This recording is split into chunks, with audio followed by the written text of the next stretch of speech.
أمته وعلماء ملته أجمعين. أما بعد فأعوذ بالله من الشيطان الرجيم. بسم الله الرحمن الرحيم. ألف لام ميم. ذلك الكتاب لا ريب فيه. وقال الله تعالى في شان حبيبه إن الله وملائكته يصلون على النبي يا أيها الذين آمنوا صلوا عليه وسلموا تسليما. اللهم صل على سيدنا محمد وعلى آل سيدنا مولانا محمد وبارك وسلم. الصلاة والسلام عليك يا سيدي يا رسول الله وعلى آلك وأصحابك يا سيدي يا حبيب الله.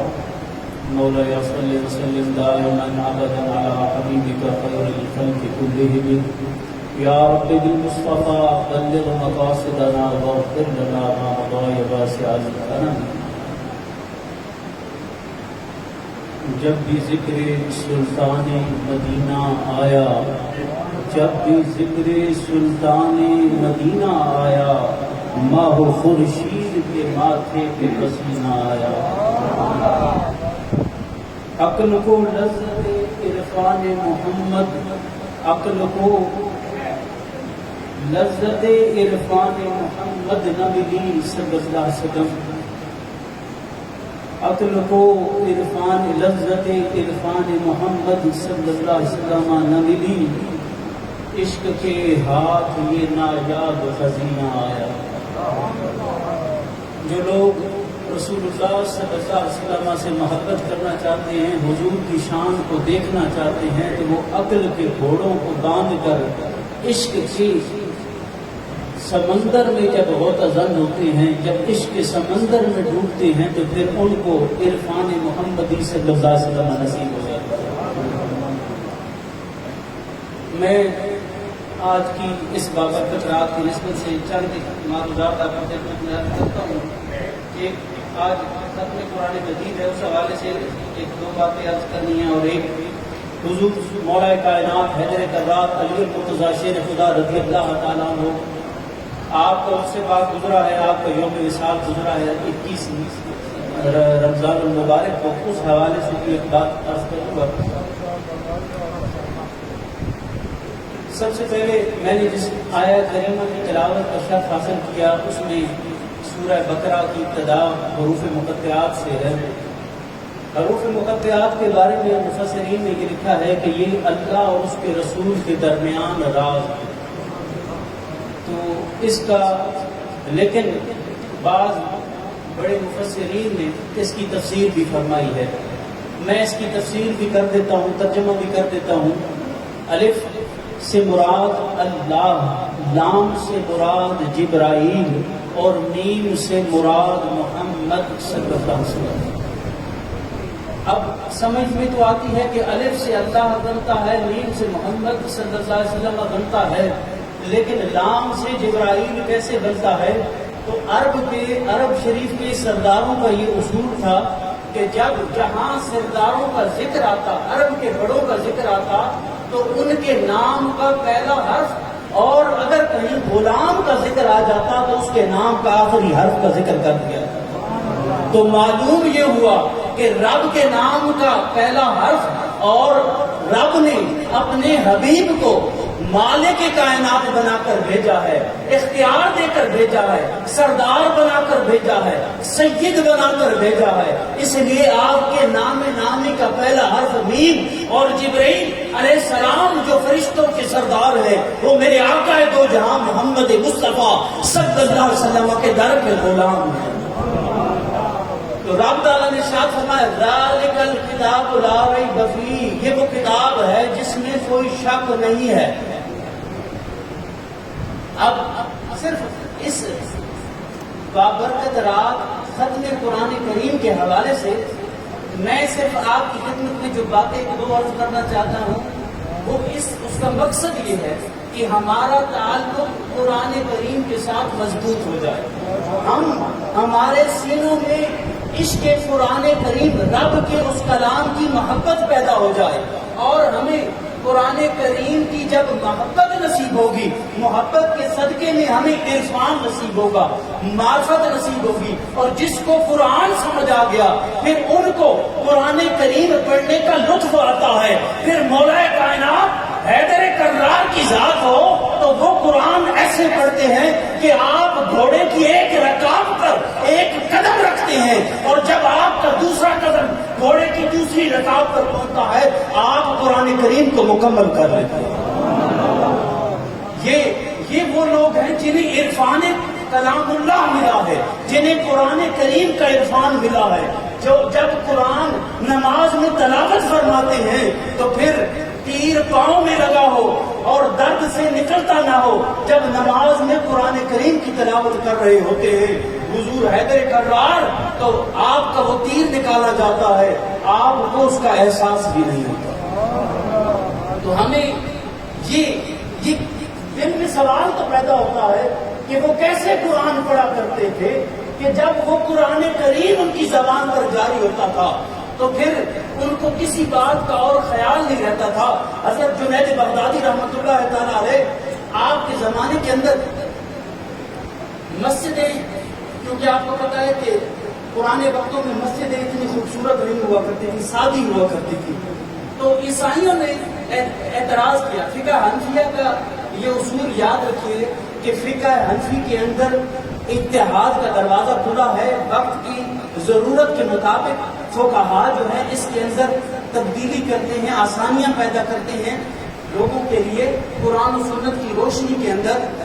تو یہ جو آج ہم مسجدیں دیکھتے ہیں، یہ مسجدیں آج پختہ ہے، خوبصورت ہے، تو یہ اسی فقہ حنفی کی وجہ سے ان کو خوبصورت بنایا گیا، یعنی کہ اس میں حضور کی سنت کو ختم نہیں کیا گیا۔ سنت کیا ہے کہ مسجد کے اندر نماز پڑھی جائے، نماز آج بھی پڑھی جا رہی ہے، لیکن کیفیت بدل گئی۔ تب چھپر ہوتے تھے، اوپر کا وہ پتے ہوا کرتے تھے، اب الحمدللہ دیواریں ہیں، چھت مضبوط ہے، بارشوں سے، موسم کے اثرات سے محفوظ ہے۔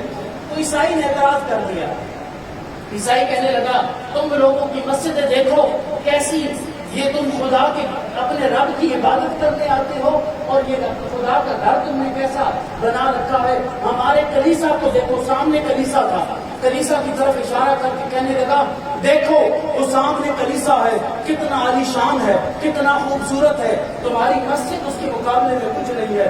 حضور حضرت سیدنا جنید بغدادی رحمۃ اللہ علیہ آپ پاس کھڑے تھے، آپ نے یہ سنا تو آپ نے فرمایا کہ ہماری مسجدوں میں رب کا کلام پڑھا جاتا ہے، خدا کی اصلاح کتاب کی تلاوت کی جاتی ہے، ان مسجدوں کی شان ان کلیساؤں سے بہت بلند ہے۔ آپ نے فرمایا میرے رب کے کلام کی اگر شان دیکھنی ہے تو دیکھو، حضرت جنید بغدادی نے اپنی ایک شہادت کی انگلی کو کھڑا کیا اور کلیسا کی طرف اشارہ کر کے فرمایا لو انزلنا ھذا القرآن علی جبل لرأیتہ خاشعا متصدعا من خشیۃ اللہ۔ تو پھر تم دیکھو گے کہ جب اگر اللہ کا قرآن، اگر ہم رب نے فرمایا ہم پہاڑوں پر نازل کر دیتے تو یہ پہاڑ خدا کے خوف سے ریزہ ریزہ ہو جاتے ہیں۔ جب یہ تلاوت کی اس آیت کی آپ کی انگلی کے اشارے سے تو پورا کلیسا گر کر مٹی کا ڈھیر بن گیا۔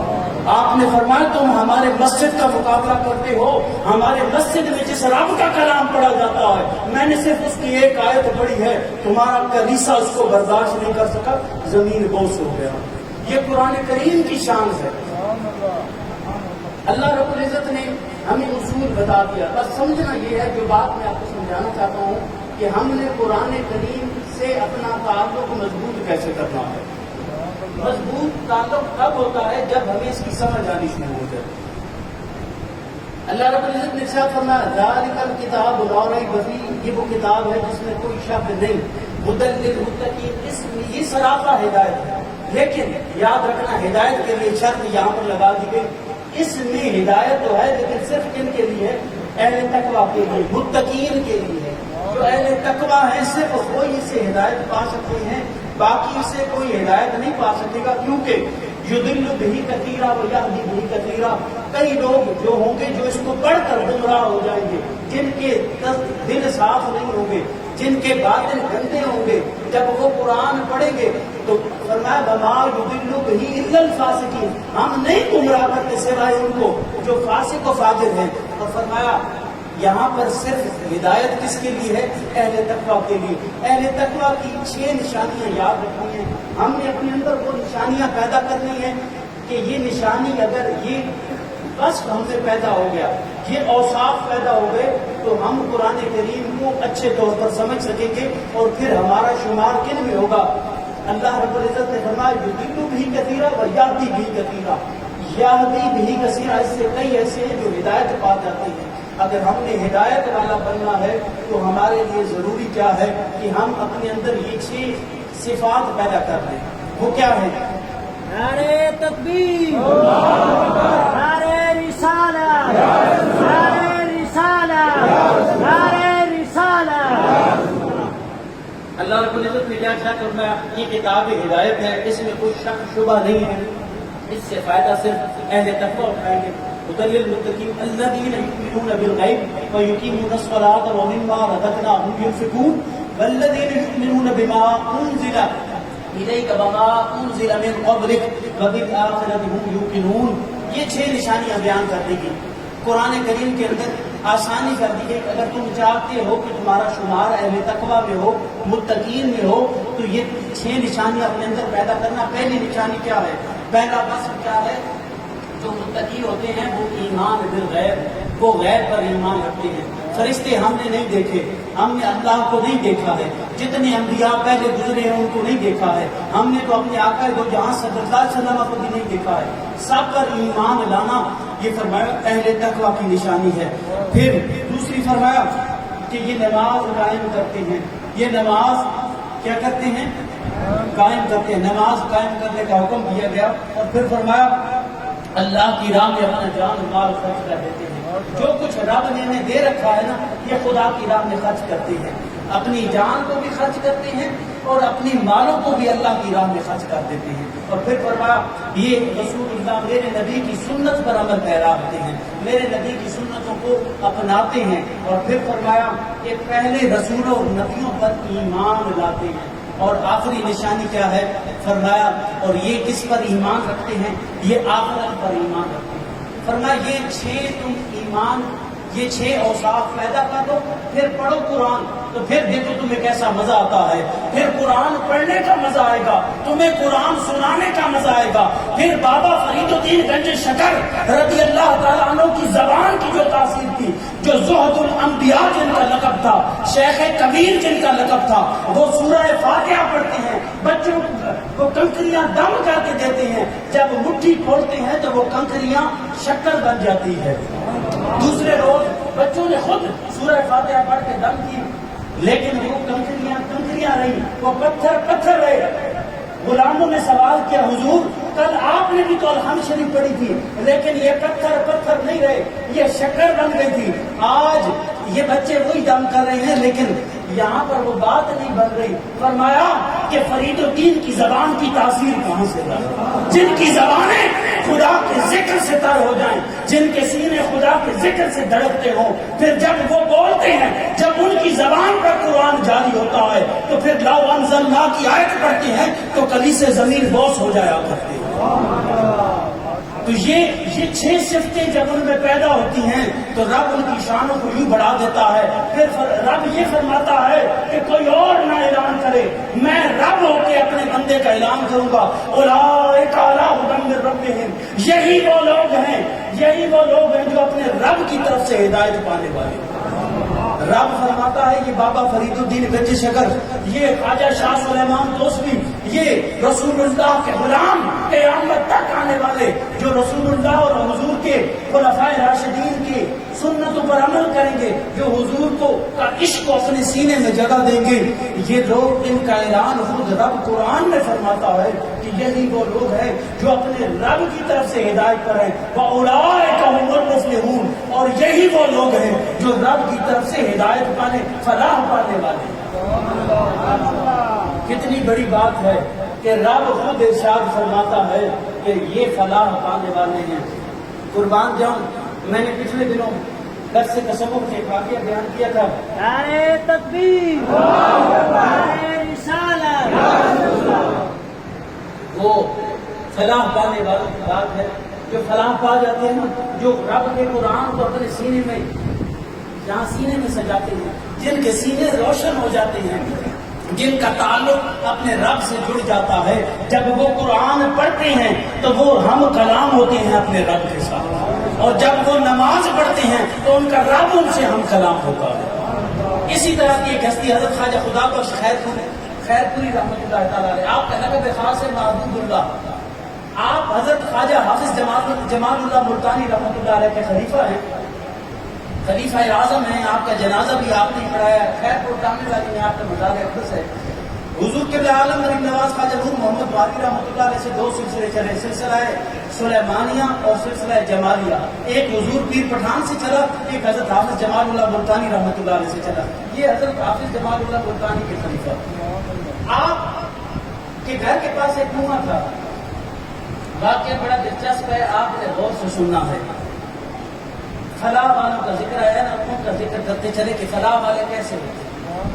جب یہ متقین جو ہوتے ہیں نا، اہل تقوی پرہیزگار جو ہوتے ہیں، ان کی شان اللہ تعالیٰ بلند کر دیتا ہے، ان پر اپنا کرم کر دیتا ہے۔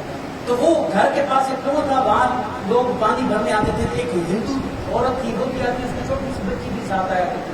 تو حضور حضرت خواجہ خدا بخش رحمۃ اللہ علیہ کو اس بچی پر بڑا شفقت آتی، پیار آتی، تو آپ اس بچی کے سر پر ہاتھ رکھا کرتے۔ کچھ عرصہ گزرتا گیا، کچھ عرصے بعد اس نے آنا بند کر دیا۔ وہ عورت تو آتی، آپ نے سوال کیا اس ہندو عورت سے کہ وہ تمہاری بیٹی کدھر گئی، اب نظر نہیں آتی۔ تو اس نے عرض کی حضور وہ اس کی تو شادی ہو گئی۔ تو آپ نے فرمایا تم ہمارے پڑوسی ہو، تم نے مجھے بتایا نہیں، وہ میری بھی بیٹی تھی، میں اس کے سر پہ ہاتھ رکھتا، اس کو شادی کے اندر کوئی تحفہ دیتا، تم نے مجھ سے اس کو ملایا ہی نہیں۔ تو اس نے کہا حضور غلطی ہو گئی، اب جب آئے گی نا تو میں اس کو بھیجوں گی۔ وہ جب گھر واپس آتی ہے تو والدہ نے کہا کہ جاؤ، وہ جو مسلمانوں کے بزرگ ہیں نا، وہ تمہیں یاد کر رہے تھے، وہ تم سے بڑی شفقت تمہاری اوپر کرتے تھے، تم ملی نہیں ہو تو مجھے بھی یاد ہوئی، آج شادی میں بلانا جاؤ تو ان کے حضور کی خدمت میں جانا، اور یاد رکھنا ادب کیا ہے۔ فرمایا ادب یہ ہے جو وہ کہے تم نے کوئی کہنا۔ اب بیٹی کو سمجھ یہ آئی کہ جو حضرت صاحب فرمائیں کہ میں نے جواب میں کوئی بات دہرانی ہے، شاید یہ مسلمانوں کا ادب ہوگا بزرگوں کی خدمت میں جانے کا۔ تو آپ فرمانے لگے کہ بیٹی آ گئی ہو، تو کہنے لگی جی آ گئی ہوں، آپ بھی آ گئے ہیں۔ اس نے آگے سے وہی بات دہرائی۔ آپ نے فرمایا بیٹا تمہاری شادی ہو گئی ہے؟ جی حضور شادی ہو گئی۔ آپ کی تو حضور شادی ہو گئی ہے؟ آپ مسکرائے، آپ نے فرمایا ہاں۔ تو آپ نے فرمایا تم نے مجھے اپنی شادی پر نہیں بلایا؟ اس نے کہا جی حضور آپ نے مجھے اپنی شادی پر نہیں بلایا۔ وہ اب سمجھ رہی تھی کہ یہ ادب ہے مسلمانوں کے بزرگوں کا کہ جو سوال کرے وہی میں نے بات دہرانی ہے۔ آپ نے فرمایا اچھا چلو شادی پر نہیں بلایا، اب جب تمہارا وہ شادی پر نہیں بلایا تو اب تم جب تمہارا شوہر آئے گا تو مجھے اس سے ملواؤ گی؟ کہنے لگی جی حضور جب آپ کا شوہر آئے گا تو آپ مجھے اس سے ملوائیں گے؟ آپ مسکرا دیے۔ تو شوہر مالک کو کہتے ہیں، لیکن وہ فلاح والے تھے، وہ اہل تقوی میں سے تھے، وہ متقین تھے جن کے سینے قرآن کے نور سے روشن تھے، جن کے دل محمد رسول اللہ کے عشق میں دھڑکتے تھے، جنہوں نے حضور کی اتباع کو اپنی زندگی کا وتیرہ بنا رکھا تھا۔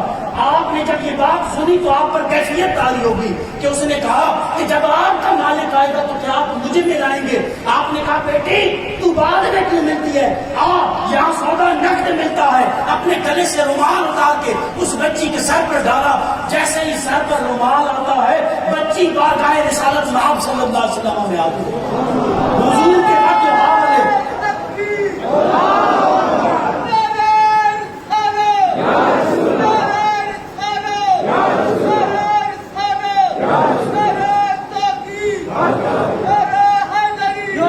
جب رخ مصطفیٰ پر نظریں پڑی نا اس بچی کی، وہ تھی ہندو، جب حضور کا چہرہ بددعا والا مکھڑا دیکھا نا تو حضور کے چہرے کو دیکھ کر اس کی زبان سے جاری ہوا اللہ اللہ اللہ، 3 مرتبہ اس کی زبان سے یہ نکلا، اور پھر کلمہ طیبہ اور کلمہ شہادت جاری ہو گیا۔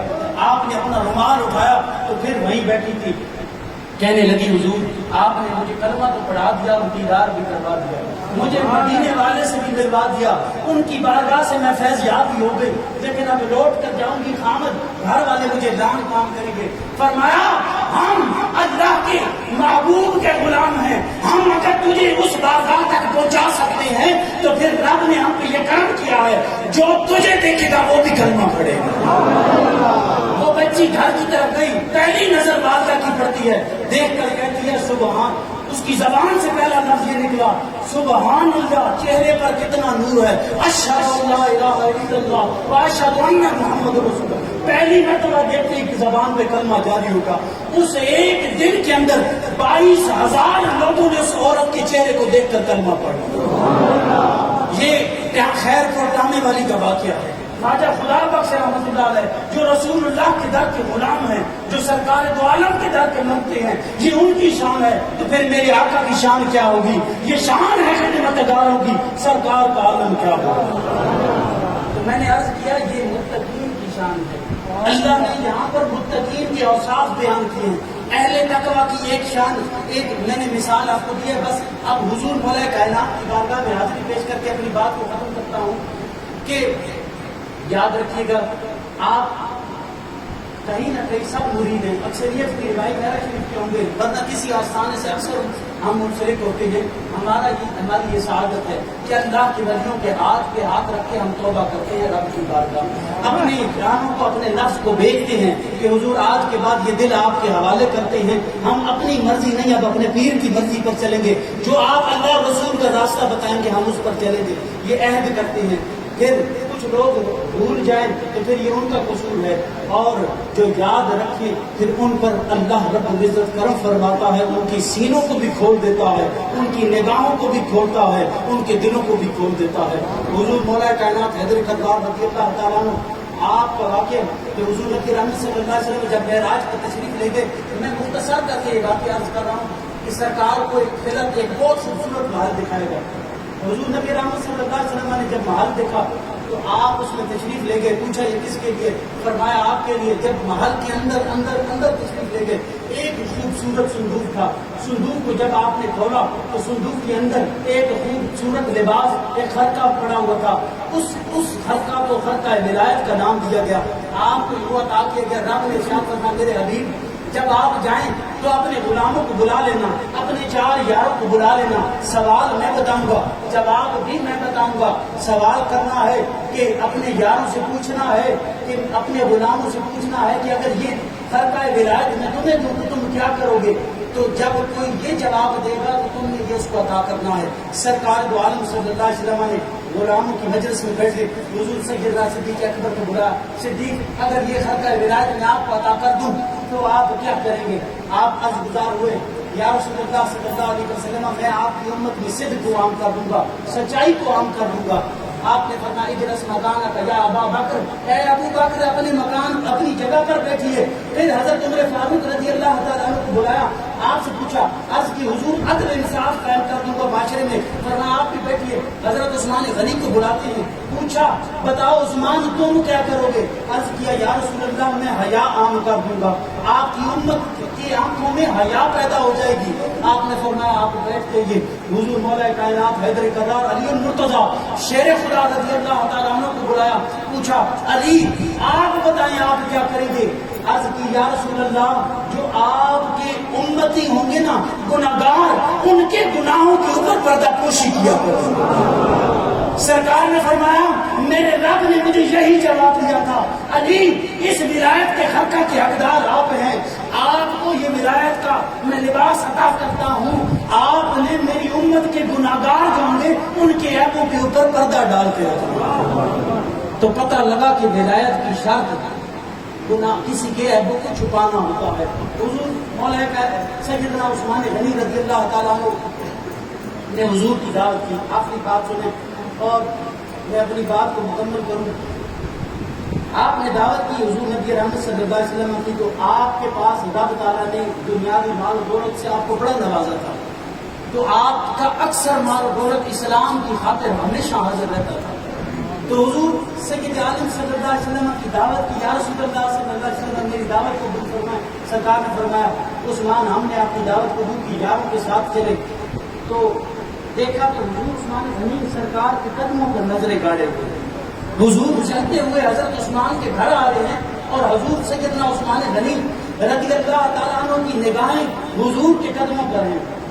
تو سرکار نے پوچھا عثمان یہ کیا کر رہے ہو؟ حضور آپ کے قدم گن رہا ہوں.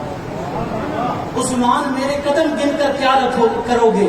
جانتے میرے آقا سب کچھ ہے، لیکن دلوں کا حال جانتے ہیں. میرے آقا کو رب نے یہ شان عطا کی ہے، آپ مطلع علی الغیب ہیں. رب نے آپ کو غیب پر مطلع فرما دیا ہے. عالم الغیب اللہ کی ذات ہے، مطلع الغیب رسول اللہ کی ذات ہے. حضور نے جب یہ پوچھا نا تو حضرت عثمان نے غنی رضی اللہ تعالیٰ عرض کی حضور میں جتنے قدم چل کر آپ غلام کے کاشانے پر جلوہ گر ہوں گے نا، میں غلام آپ کے ہر قدم کے بدلے میں ایک غلام کو آزاد کر دوں گا. جب کھانا دیکھا بڑا شاندار کھانا تھا، حضور نے پسند فرمایا.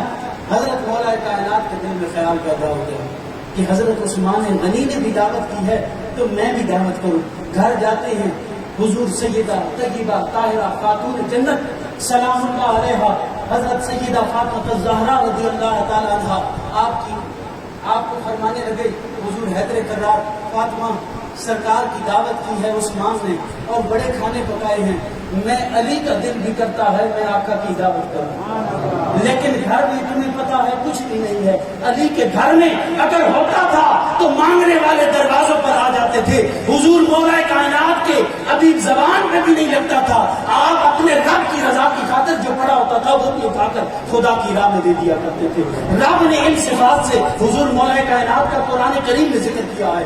جب حضور مولا کائنات نے یہ خواہش ظاہر کی حضرت سیدہ خاتون جنت سلام اللہ علیہا، آپ نے کہا علی میرے شوہر آپ جائیے سرکار کو دعوت پیش کریں، میں کھانے کا بندوبست کرتی ہوں. ادھر خاتون جنت ہیں، حضور سیدہ طیبہ طاہرہ ہیں، وہ ہستی ہیں کہ روح زمین پر سب کی روحوں کو اسرائیل علیہ السلام قبض کرتے ہیں. حضور سیدہ کی باری آتی ہے تو رب کائنات اپنے دست قدرت سے آپ کی روح کو قبض فرماتا ہے. حضور سیدہ آپ کا حق مار جب آیا نا تو رب نے جبرائیل علیہ السلام کو بھیجا. جبرائیل جاؤ جا کر بتانا میرے آقا میرے حبیب کو بتانا کہ حبیب آپ کی بیٹی کا جہیز میں رب عطا کروں، حق مار میں ادا. پوچھا یا رسول اللہ صلی اللہ علیہ وسلم کیا رب تعالیٰ جو میں مانگوں گی وہ عطا فرمائے گا؟ فرمایا فاطمہ اے میری بیٹی وہ سب سے سچی ذات کائنات کے اندر وہی ہے، وہ خالق کائنات ہے، وہ ہمارا رب ہے، وہ ہمارا مالک ہے. وہ کیسے ممکن ہے کہ تم مانگے اور وہ عطا نہ کرے؟ حضرت سیدہ نے اپنے سر کو اپنی جبین کو بارگاہ الہ العالمین میں جھکا دیا اور التجا کی یا رب تعالیٰ اگر تو کرم کرنا ہی چاہتا ہے، تیرا رحمت کا سمندر جوش میں ہے، تو مجھ پر رحم کرنا چاہتا ہے تو میں اپنے بابا کی ساری امت کی بخشش مانگتی ہوں. تو ادھر ابھی حضرت سیدہ نے اپنے سر کو سجدے سے نہیں اٹھایا، ادھر جبریل امین حاضر ہو گئے، عرض گزار ہوئے یا رسول اللہ صلی اللہ علیہ وسلم رب ارشاد فرماتا ہے کہ ہم نے آپ کی بیٹی سیدہ فاطمہ الزہرا کی دعا پر آپ کی امت کے کئی ہزار لوگوں کو ویسے ہی بخش دیا ہے، بغیر حساب و کتاب جنت میں داخل کر دیں گے. یہ وہ بیٹی تھی. جب آپ نے سجدے میں سر رکھا نا تو عرض گزار ہوں اس رب کی بارگاہ میں یا رب تعالیٰ علی کا دل ہے، دعوت تیرے حبیب کی کرنی ہے، گھر میں کچھ نہیں ہے. جب یہ دعا کرتی ہیں سید عالم صلی اللہ علیہ وسلم تشریف لاتے ہیں. اب حضرت عثمان غنی نے قدم گنے تھے، حضور مولا کائنات کی بھی نظر قدموں پر. سرکار پھر فرماتے ہیں علی کیا کر رہے ہو؟ حضور آپ کے قدم گن رہا ہوں. حضور نے آگے نہیں پوچھا کہ آگے کیا کرو گے. جب گھر گئے، جب کھانا آیا، حضور نے جب کھانا تناول فرمایا میرے صحابہ یہ کھانا کھاؤ، یہ پھل یہ کھاؤ، یہ جنت سے میرے رب نے بھیجے. تمہیں دنیا میں میری بیٹی فاطمہ الزہرا اور حیدر کرار کے صدقے میں رب نے تمہیں جنت کے پھل دنیا میں کھلا دیے. ادھر مولا کائنات کے دل میں خیال آتا ہے یا رب حضرت عثمان غنی میرے بھائی نے سرکار کی آمد پر، سرکار کے آنے پر خوشی منائی تھی، سرکار کی آمد پر خوشی منائی تھی. جب ان کے گھر میں سرکار جلوہ گر، ہم یوں نہیں خوشیاں مناتے سرکار کے آنے پر. یہ عثمان غنی رضی اللہ تعالیٰ عنہ کی سنت ہے، یہ مولا کائنات کی سنت ہے. لیکن یا رب تو جانتا ہے کہ تیرے علی کے پاس کچھ بھی نہیں ہے، میں کچھ بھی نہیں دے سکتا. یا رب تیرے علی کے پاس اس جان کے علاوہ کچھ نہیں ہے، میں اپنی جان تیرے حبیب کے قدموں پر قربان کرتا ہوں. جب یہ بات ہوئی تو حضور سیدنا جبریل امین حاضر ہوتے ہیں اور بارگاہ رسالت میں آپ صلی اللہ علیہ وسلم میں عرض کرتے ہیں، یا رسول اللہ، رب فرماتا ہے آپ جتنے قدم چل کر علی کے گھر کی طرف آئے ہیں، رب نے آپ کے ہر قدم کے بدلے میں ہزاروں لوگوں کو جو قطعی جانبی تھے ان کو رب نے معاف فرما دیا، بے حساب جنت میں داخل کر دیا. یہ